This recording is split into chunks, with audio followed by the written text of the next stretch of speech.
Urge, insolence d'Israël, message de condoléances d'Assad à Poutine suite au crash de l'île 20. Urge, un mort et des blessés lors d'une fusillade dans un tribunal de Pennsylvanie. Image, défense russe, la Russie se doit de répondre à Israël suite au crash de l'île 20. Dossier, crash de l'avion russe île 20 en Syrie. 22, Moscou ne laissera sans réponse pas le crash de l'avion russe Il-20 et la mort de son équipage en Syrie, a déclaré ce mardi 18 septembre le chef de la défense russe, Sergueï Shoïgu, mettant la responsabilité de cette catastrophe sur le dos d'Israël.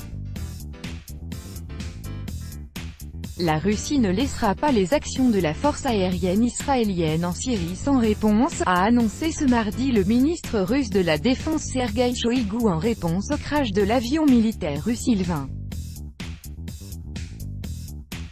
Aujourd'hui nous avons fait savoir nos collègues israéliens, et j'ai notamment informé le ministre de la Défense israélien Avigdor Lieberman, que nous ne laisserions pas telle action et mesure sans réponse, a-t-il déclaré.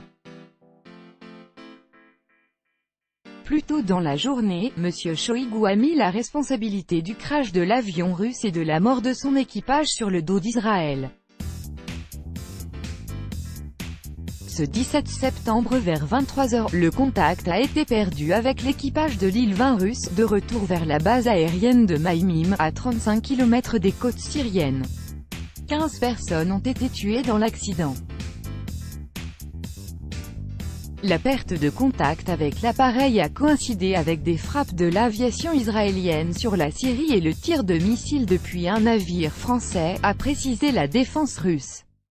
Le commandement français a affirmé n'avoir rien à voir avec le drame. Menant des frappes en Syrie, des pilotes israéliens se sont abrités derrière un avion russe Il-20 qui s'est retrouvé sous le feu des systèmes de défense anti-aérienne syriens S-200, a déclaré ce mardi le porte-parole du ministère russe de la Défense, Igor Konatchenkov. Les avions israéliens ont délibérément créé une situation dangereuse pour les navires de surface et les aéronefs dans la région, a affirmé le ministère russe de la Défense. L'ambassade d'Israël à Moscou a refusé de commenter les déclarations du ministère russe de la Défense quant à l'implication de l'armée israélienne dans le crash de l'île 20.